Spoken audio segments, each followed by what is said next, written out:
Hello everyone, welcome to the last RTA tier list update for the inside season. With the end of the season coming very soon, I want to share with you guys some of my insights about the current meta and about some of the Exodia drafts you guys could be exploring to climb on your RTA sessions and achieve the goals you want to achieve for this current season.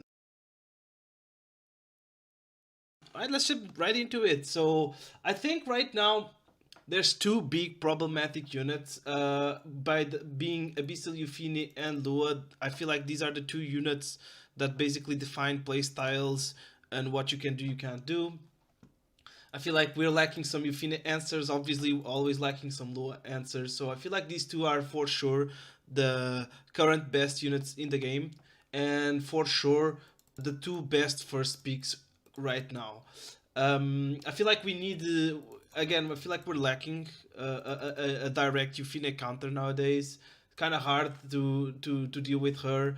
You can cleave with her, right? She's a really great anchor. You can play standard, her best, probably her best playstyle, the protect the Euphine type of playstyle, with invincibilities like Crimson Armin and Adin and so on, so on. She will deny a lot of units, right? Hyper carry with Politi's passive, that's kind of OP.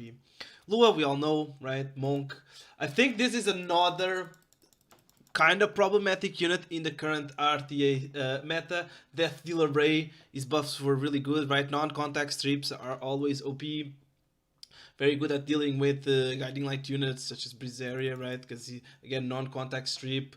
It just provides your entire team with damage. A control damage dealer, very unique for sure, and definitely deserving a triple S spot. I feel like every match has Death Dealer Ray in it.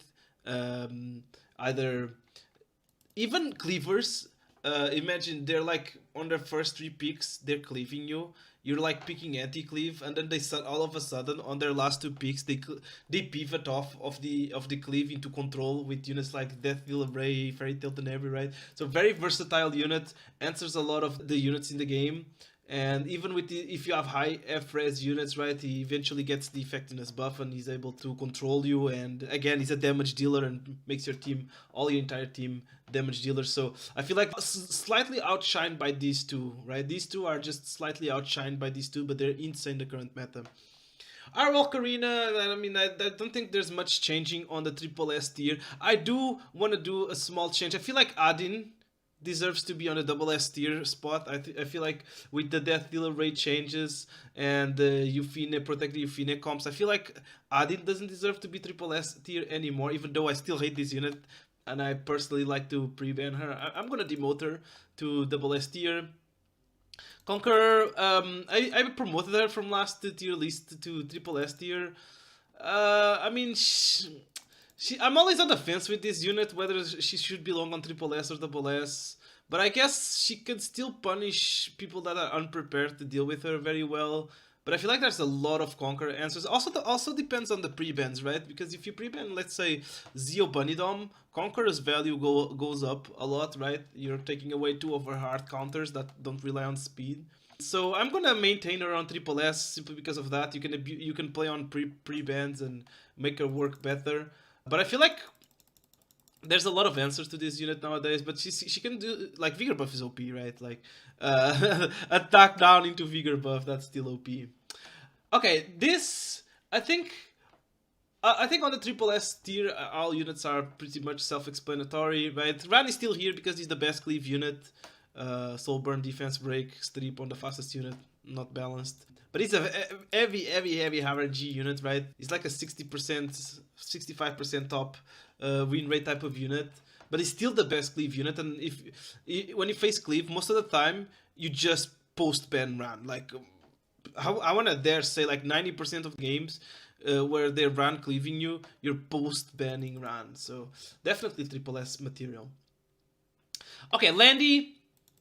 I kind of demoted her to double S tier, but after been thinking about it, she definitely still deserves to be triple S tier.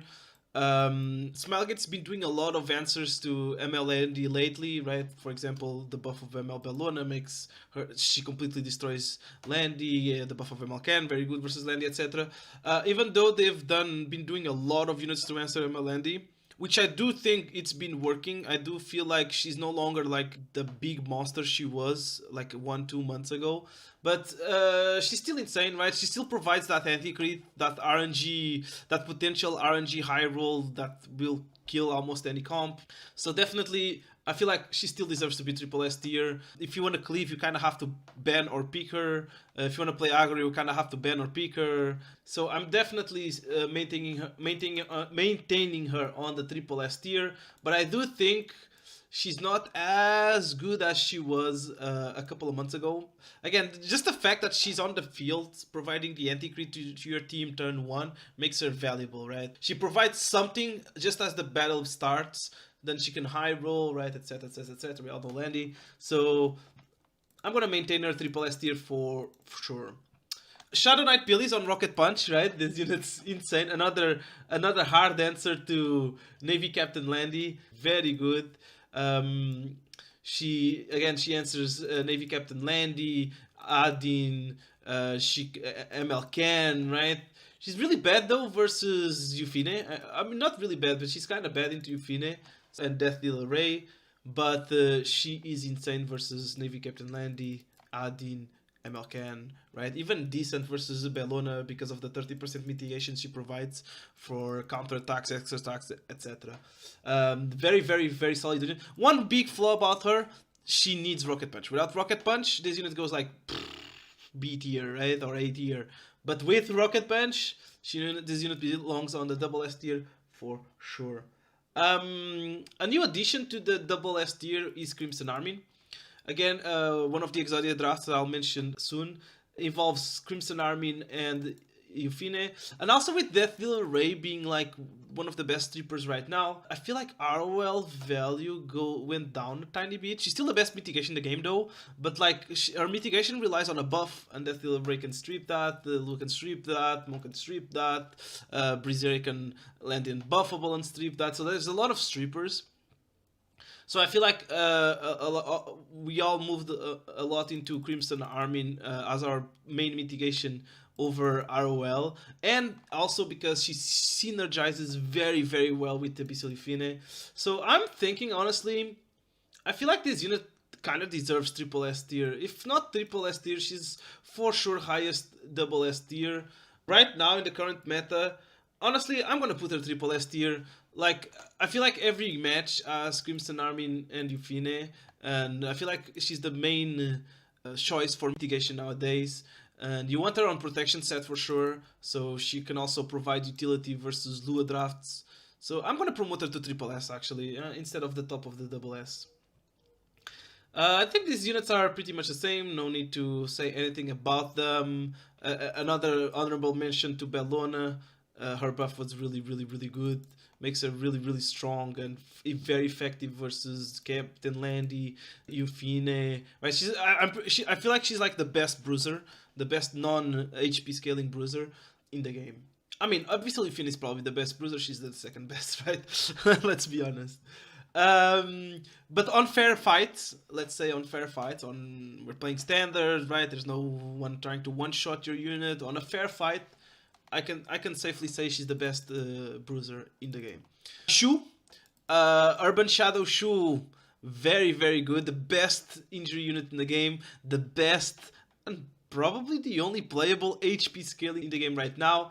Like, she's inevitable, right? With her 2k fixed damage every turn, the resets on her S3 proccing the injury damage, one-shotting units, so she's inevitable. And she cycles really, really fast. Speed buff, utility on the speed buff, S1 combat readiness. Very, very, very strong bruiser right now. Very, very pairs very well with Death Dealer Ray, right? Because Death Dealer Ray injures a lot, and then she can explode the injuries, applying injuries, making Death Dealer's Ray S1 do more damage. So they synergize insanely well together. If we're playing a fair fight, they make the fight kind of unfair. And so I think these units are actually very strong right now. Shu, very, very good. Recommend building her and using her for your climb. Pair her with Death Dealer Ray, infinite injury, infinite damage, infinite cycling, infinite everything.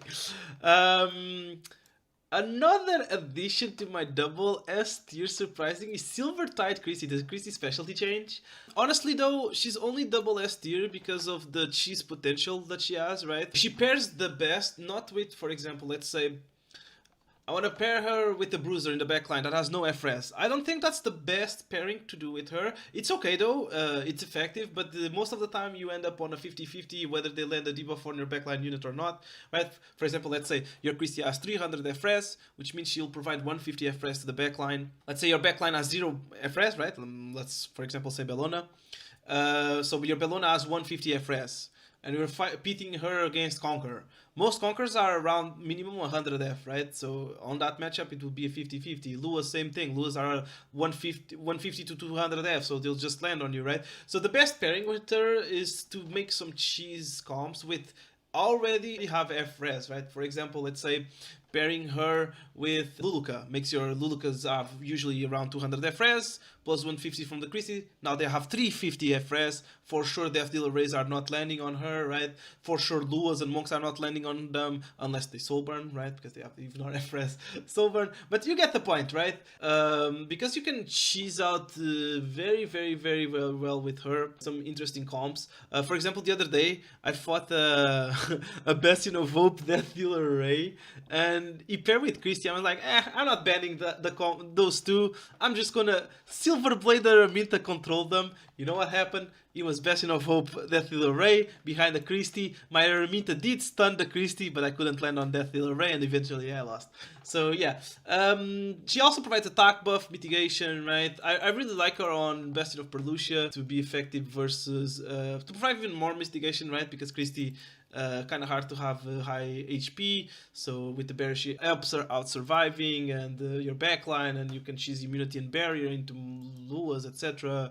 And attack buff on a knight is also good, so she pairs well with Bellona again. Bellona really loves attack buff, guys. Yeah, so that's the only reason one of the reasons I'm putting her double S tier. Also, I had very success with her. I had high win rate with her. I think she deserves to be here. Yeah, Leica, oh, by the way, Leica is only still here, guys, because I don't know, my Leica is OP and my Leica still does some crazy things, and I can still punish greedy drafts that don't involve Euphine usually, so, or involve solo carries, right? So that's why I'm still putting her double S tier. Moving on to S tier, we have the new unit as well, Eternal Wanderer Ludwig.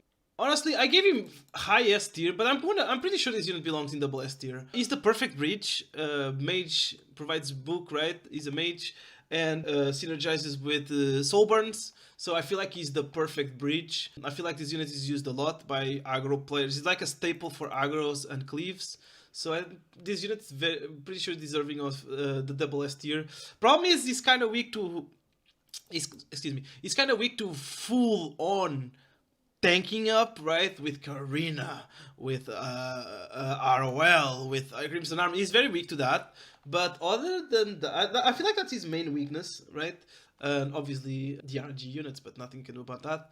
But other than that, I feel like he's the perfect bridge, very often picked to solidify your draft, and they are forced to ban it or something. So yeah, he's for sure deserving of the double S tier. Also, I feel like he will scale with any future opener that they release, right? You will scale with that as well, so for sure deserving of the double S tier.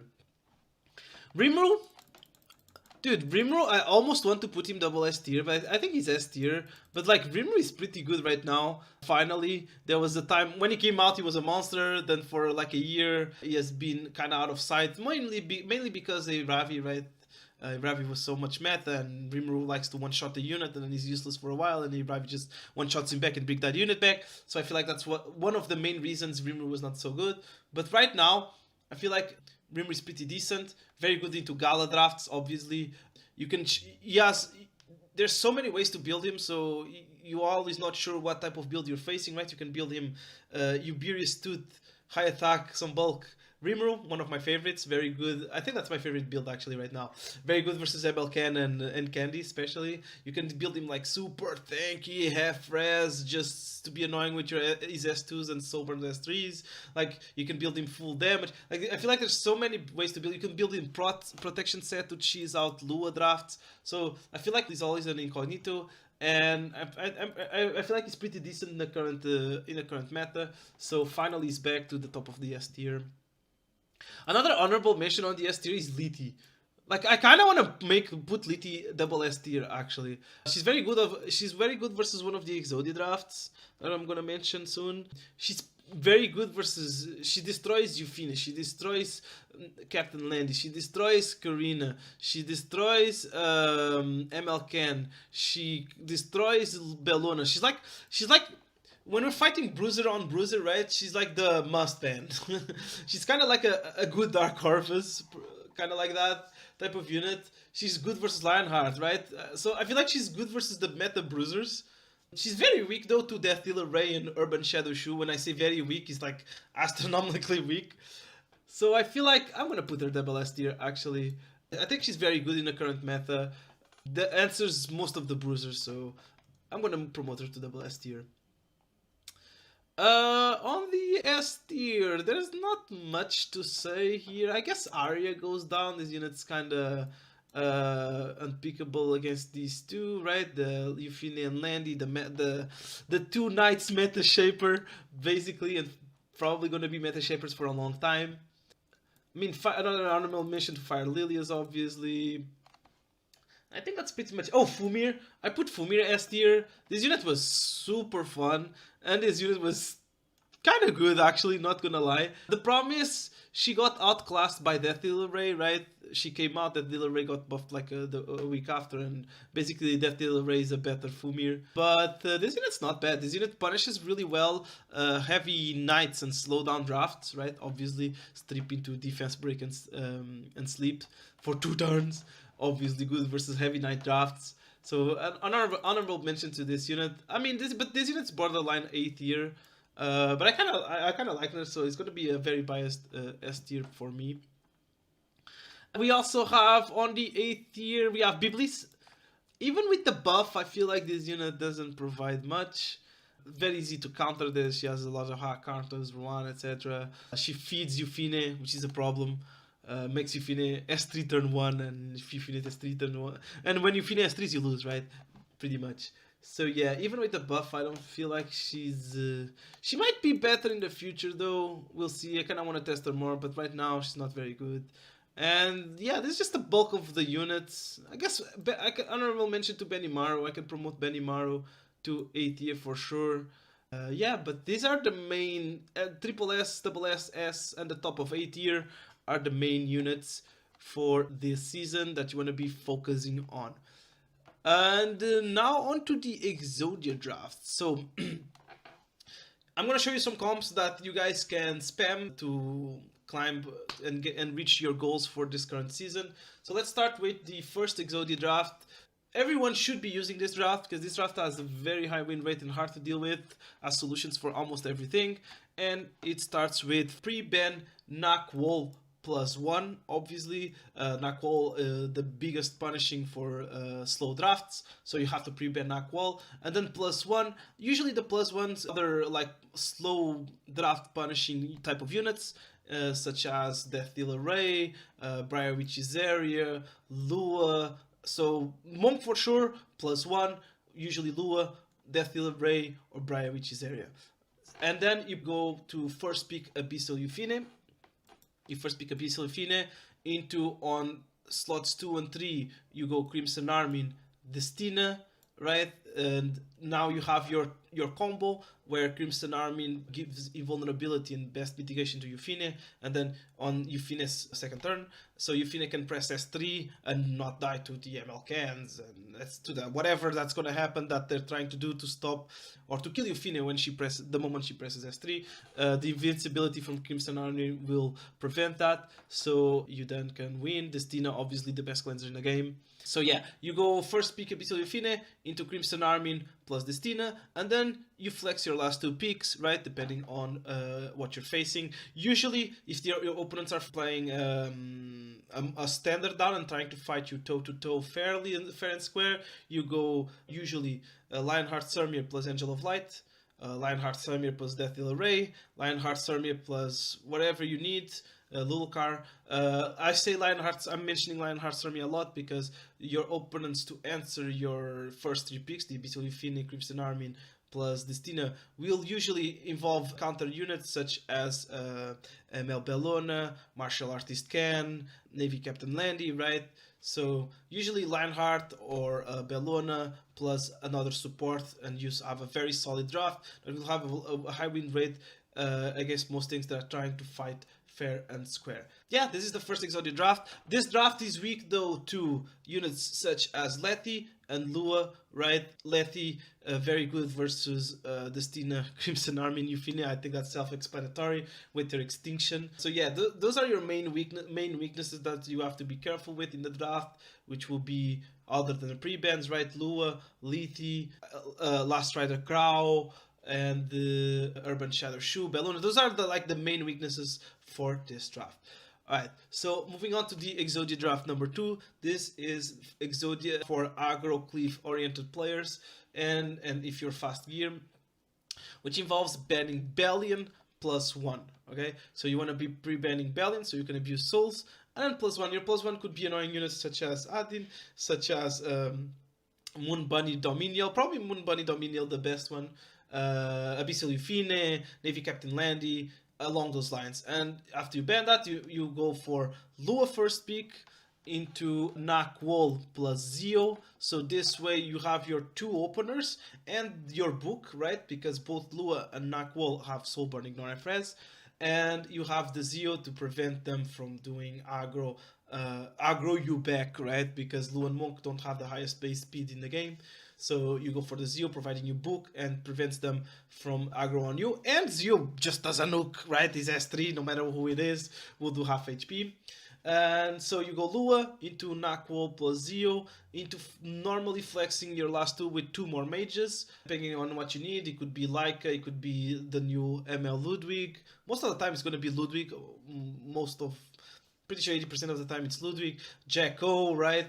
You can go Control, Death of the Ray, but you adapt, you flex your last two. Usually you want at least one more book to guarantee your soul burn, and then another flex peak. And usually that one extra book will be Architect Leica or ML Ludwig. So that's the Exodia for the aggro cleavers. Another Exodia, the last Exodia, if you are super fast, right? This is even if you're even faster, you go for you start with Abyssal Euphine and Navy Captain Landy pre-bans. And then you go first pick Faithless Lydica. You need a really fast Faithless Lydica for this though. You need your Faithless Lydica at least 300 speed, not gonna lie, but it's an Exodia draft. So you go pre-ban Abyssal Euphine plus Navy Captain Landy, you go Faithless Lydica first pick, and then usually, almost always, you go Veronica plus Seed, because your opponents will pick some sort of speed contester, right, in the forms of Lua, Conk, etc. So you go Faithless Lydica plus Veronica, and then you flex your last two. If they go too much heavy tank down, you flex into Control with units like the Athila Ray, Fulmir, right, because you're playing two Veronica and Sid, which are green and fire, and then you go Fulmir and you can do the combo, Fairy Tale Tenebria, or you can pivot into a little bit more tank down, Adin and a Knight, right? So depending on what your opponents do, if they go, or you can also just brute force them with damage on your last two with Strays and Commander Pavel. So yeah, this is the third Exodia draft that I know of right now. So yeah, if you abuse any of these three drafts, if you can abuse any of these three Exodia drafts, you can reach your goals. Especially the first draft, the Abyssal Euphine into Crimson Army Destina. I feel like that is probably the highest win rate draft right now. Yeah, guys, thank you so much for watching. I want to wish you all a Merry Christmas with much love and happiness. And for those of you who don't celebrate Christmas, I wish you all the best as well. And thank you so much for watching. I'll see you guys in the next video. Goodbye.